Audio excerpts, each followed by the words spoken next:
Hello, this is Jacqueline Burns, the Renegade RN here, and today we're going to finish out the series on the 4 key things we learned from Eben, Pagan to avoid that are time robbers in our network marketing businesses.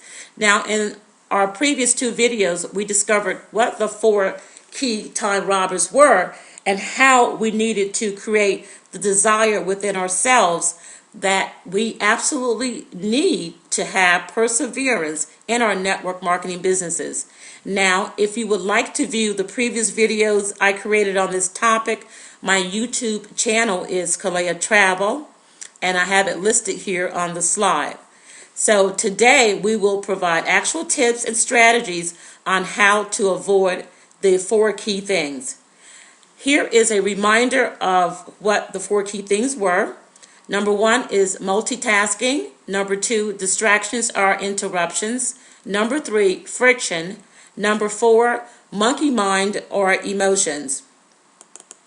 Now, multitasking. We all have learned that multitasking, that's a good thing. And everybody always brags about, well, I can multitask. However, contrary to what we all thought, we learned last time that it really is a bad thing. We learned some striking news. We learned that there was a scientific study that was done that revealed multitasking lowers a person's IQ more than smoking pot. So the advice here is stop multitasking. Now, here is a listing of a few strategies to help us stop multitasking. Now, I won't read through them all, but I will emphasize the importance of creating a daily task list and working on one task at a time. Notice here I listed turn off the phone and the internet. Schedule a time for you to make callbacks and reply to emails. Number 2 is distractions or interruptions.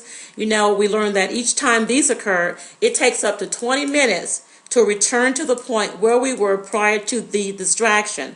So just think about it. How many of those 20-minute segments of time each day that turn into hours that are lost if we allow distractions to continue? So the advice here is to avoid them.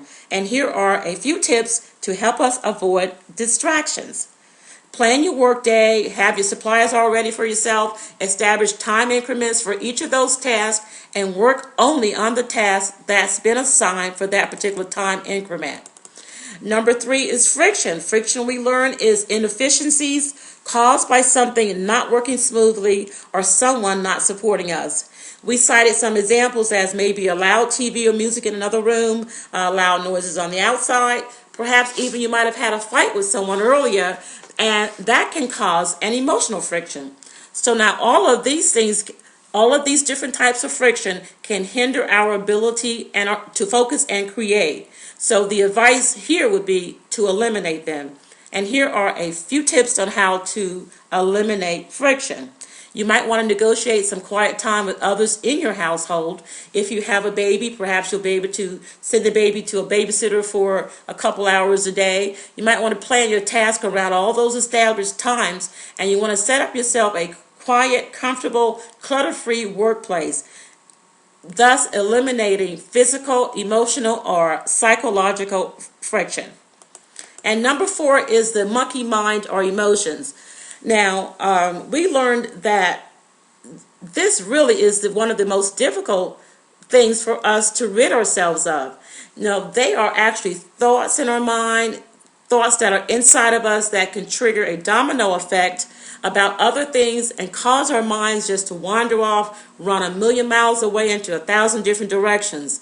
Again, each time this occurs, it takes up to 20 minutes for us to refocus where we were before those thoughts occurred. Again, losing lots of valuable time in 20-minute segments. You add those up, they develop into hours. So the advice here would be to focus on things of value, and here are a few tips on how to focus on things of value. You want to create a list of about 3 things that's valuable to your business. You want to spend an hour each day on those things. You want to create a routine, and you want to do the activity that's required to accomplish those 3 things. Now, here I have created a sample work schedule for the week. And this is strictly an example. It's something that you can use as a guide to create your own work schedule based on the amount of time that you have determined you can allocate to your business each week. Now, I have set up here 4 columns. We have them marked strategy, tasks, days of the week, and the time frames. All I want you to do is set up, customize, make yourself a schedule, and stick to it. Try it for a couple of weeks. Try it for 21 days and see what results you might get. Now, I want to thank you. I've enjoyed my time with you here today. I want you to remember one important thing out of all of this, that there is no such thing as time management, only self-management. And it's so important to remember, as an entrepreneur, as a business owner, you are your own boss. There is no one standing over you telling you what, when, where, or how. Also now, if you would like to get more business building tips and strategies, I'd like you to stop by and visit me at my blog. It's jackiesblog.easywaymlm.info, or you may send me an email and I'll be glad to schedule a free 30-minute consultation with you. And my email address is jacquelineburns.easywaymlm.com. Also, today we're offering, if you would like to learn how to create and market more videos, I want you to go to my website and grab a free ebook on web video mastery. And you can get that at stopchasing.easywaymlm.info. The website again is stopchasing.easywaymlm.info.